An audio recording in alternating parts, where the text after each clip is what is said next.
Good morning Madhya Pradesh, मैं हूं आपके साथ योगिता वाजपेयी। तो आज मध्य प्रदेश में क्या है खास, इस बुलेटिन में आपको बताएंगे, लेकिन उससे पहले नजर हेडलाइंस पर। मध्य प्रदेश में 12वीं के टॉपर्स को आज मिलेगी लैपटॉप की राशि। सीएम डॉक्टर मोहन यादव प्रतिभाशाली विद्यार्थियों के खाते में ट्रांसफर करेंगे 25,000 रुपए की राशि।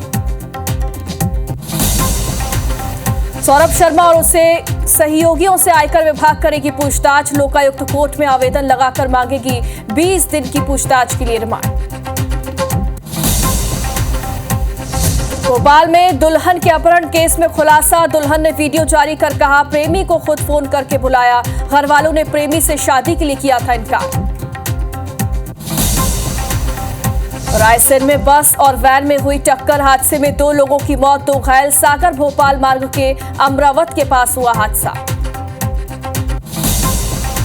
मध्य प्रदेश के नाम एक और खिताब। वृहद शास्त्रीय नृत्य मैराथन में बनाया गिनीज वर्ल्ड रिकॉर्ड। 24 घंटे 9 मिनट 26 सेकंड तक लगातार किया डांस।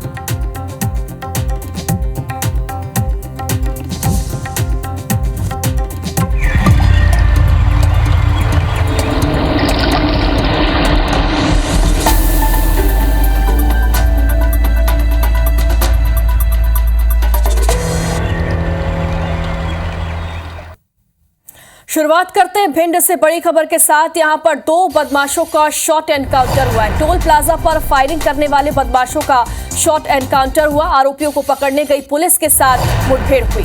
एनकाउंटर में घायल हुए बदमाशों का इलाज जारी है। पुलिस ने मामले में 3 आरोपियों को गिरफ्तार किया है। उमरी थाना क्षेत्र का ये मामला बताया जा रहा है। ज्यादा जानकारी के लिए विनोद हमारे साथ जुड़ गए। विनोद, क्या जानकारी मिल रही है?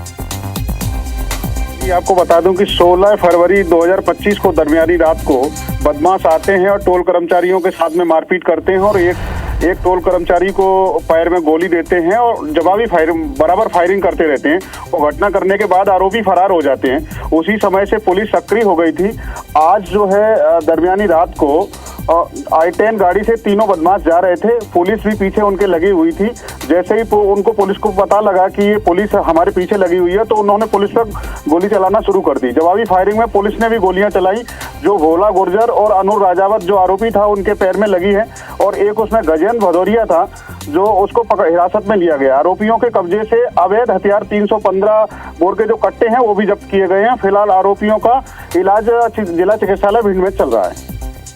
शुक्रिया आपका जानकारी के लिए।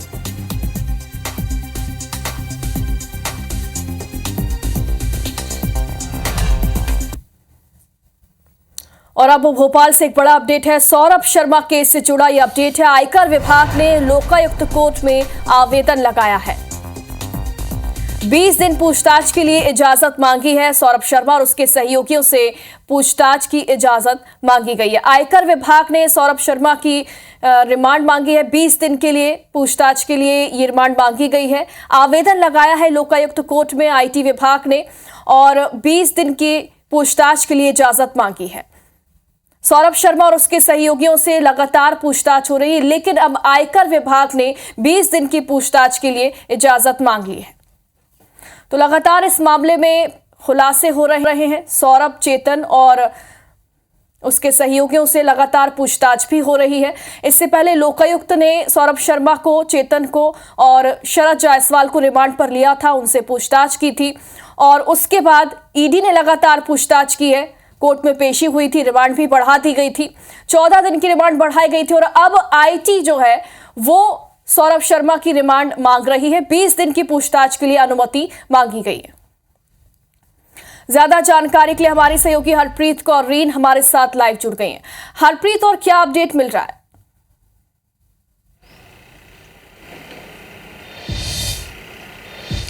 देखिए, परिवहन विभाग के पूर्व आरक्षक सौरभ शर्मा के मामले में अभी भी कई पहेलियां उलझी हुई हैं और सबसे बड़ी जो पहेली है वो सोने और कैश से लदी हुई कार की है। ये अभी तक सुलझा नहीं है कि ये कार और कैश किसका था। हालांकि इस पूरे मामले में लोकायुक्त सौरभ और उसके 2 सहयोगियों को रिमांड पे ले चुकी है। उसके बाद ईडी भी रिमांड इनकी ले चुकी है। अब आयकर विभाग ने इनकी रिमांड मांगी है। 20 दिन की पूछताछ के लिए लोकायुक्त कोर्ट में याचिका लगाई है।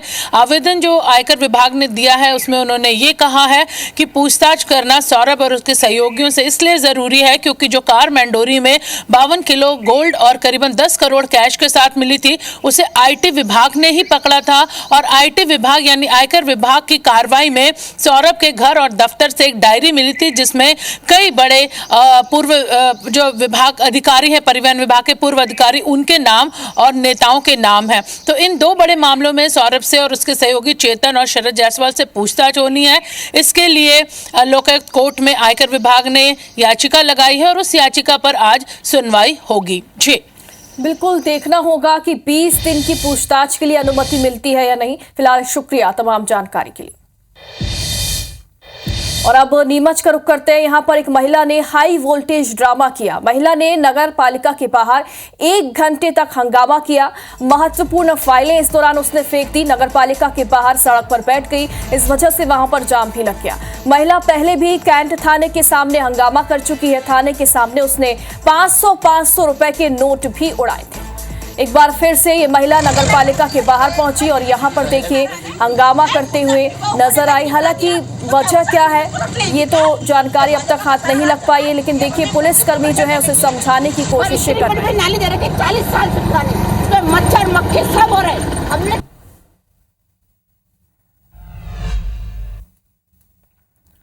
और अब रायसेन से सड़क हादसे की खबर है। यहाँ पर दर्दनाक सड़क हादसा हुआ। बस और वैन में जोरदार टक्कर हुई।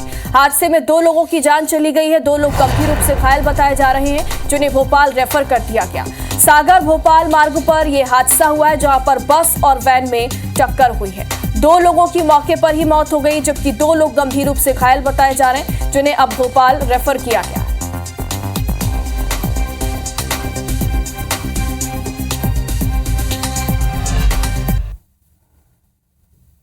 भोपाल में एक चलती कार में अचानक आग लग गई। आग पर हालांकि काबू पा लिया गया, लेकिन किस वजह से आग भड़की इसकी जानकारी नहीं। हादसे में कोई जानहानि नहीं हुई। भारतीय रिजर्व बैंक कॉलोनी के पास की यह घटना है, जब एक चलती कार में अचानक आग लग गई। और भोपाल के एक दुल्हन के अपहरण केस में बड़ा खुलासा हुआ है। दुल्हन ने खुद वीडियो जारी कर इस मामले का खुलासा किया।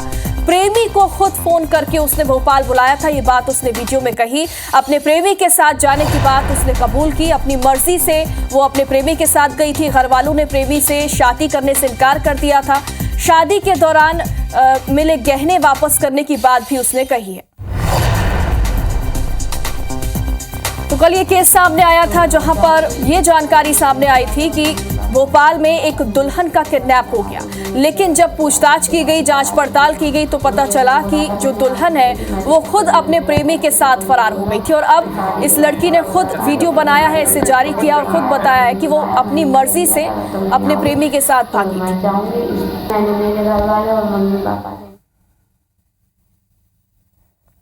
और भोपाल से एक बड़ा अपडेट है। 60 से ज्यादा इलाकों में आज शटडाउन होगा। सुबह 9 बजे से 5 बजे तक अलग अलग इलाकों में कटौती होगी। छोला विश्राम घाट, ISBT, न्यू राजेंद्र नगर समेत कई ऐसे इलाके हैं जहां पर आज बिजली नहीं रहेगी। मेंटेनेंस के चलते शटडाउन किया जा रहा है। सुबह 9 बजे से 5 बजे तक भोपाल के अलग अलग इलाकों में आज बिजली कटौती होगी।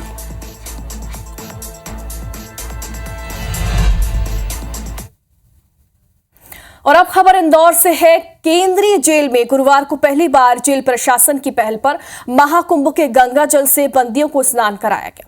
इस आयोजन में 2400 से ज्यादा बंदियों ने भाग लिया। कुछ बंदियों ने इस पवित्र स्नान से पहले उपवास भी रखा। प्रयागराज में महाकुंभ के पुण्य लाभ को देखते हुए केंद्रीय जेल अधीक्षक अलका सोनकर ने अपने परिचितों की मदद से शाही स्नान के दिन का गंगा जल इंदौर मंगवाया और जेल परिसर में अलग अलग कुंड बनाए, उसमें गंगा जल डाला गया, जहां महिला और पुरुष बंदियों के लिए अलग अलग स्नान की व्यवस्था भी की गई। जेल प्रबंधन के मुताबिक इंदौर केंद्रीय जेल प्रदेश की पहली जेल बनी है जहां इस प्रकार का आयोजन किया गया। 144 साल के बाद में महाकुंभ का महापर्व पड़ा है और हर व्यक्ति की ये इच्छा है कि वो वहाँ जाकर के स्नान कर सके। और हमारे बंदी भाई जो कि बंधनों में हैं वो वहाँ जा नहीं सकते हैं, तो मैंने शाही स्नान के दिन का गंगा जल, जो कि सभी साधु संतों के हाथ से स्पर्श करा हुआ जल है, जिसको मैंने यहाँ पे मंगवाया है। हमारे बंदी भाई उसमें स्नान करके आए। कहते भी हैं कि यदि मन चंगा तो कटौती में गंगा।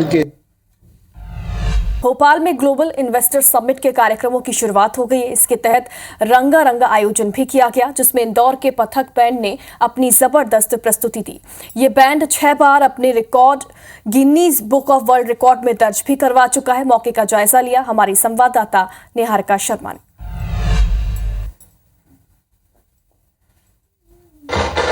प्रदेश की राजधानी भोपाल में 24 और 25 फरवरी को ग्लोबल इन्वेस्टर समिट का आयोजन किया जा रहा है और ऐसे में आज से उसी समिट को लेकर कर्टन रेजिंग कार्यक्रम की शुरुआत हो चुकी है। आपको तस्वीरें जो है हम भोपाल के न्यू मार्केट से दिखा रहे हैं, जहां पर इंदौर का विश्व प्रसिद्ध पथक बैंड जो है आज अपनी प्रस्तुति देने के लिए पहुंचा है।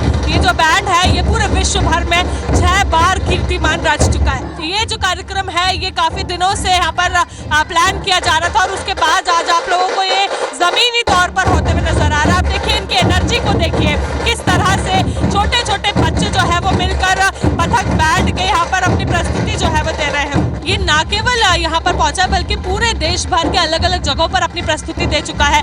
ये लोग बहुत समय से इस तरह की परफॉर्मेंस जो है वो देते आ रहे हैं और इस वक्त हम लोग न्यू मार्केट में मौजूद है, जहाँ पर आपको ये इवेंट होते हुए नजर आ रहे हैं। यहाँ पर सभी लोग जो है इन्हीं लोगों को देखने पहुंचे हैं और ये लोग सभी भगवानों को याद करके अपनी प्रस्तुति जो है वो दे रहे हैं। शुरुआत इन्होंने गणेश वंदना से की, फिर इन्होंने शिव भगवान को याद किया, अब ये लोग बजरंगबली को याद कर रहे हैं और इसी तरह से ग्लोबल इन्वेस्टर समिट की शुरुआत जो है पूजन पाठ के साथ की जा रही है। इंदौर का विश्व प्रसिद्ध बैंड आज यहाँ पर अपनी प्रस्तुति देने पहुंचा था। इसी तरह से आए दिन यानी कि 23 तारीख तक जब तक प्रधानमंत्री नरेंद्र मोदी भोपाल पहुंचेंगे उस दौरान तक इसी तरह के आयोजन लगातार होंगे जो आप तक IBC पहुंचाएंगे। कैमरामैन संतोष जटवत के साथ Niharika Sharma, IBC 24 Bhopal. IBC 24 number 1 news channel in Madhya Pradesh, Chhattisgarh.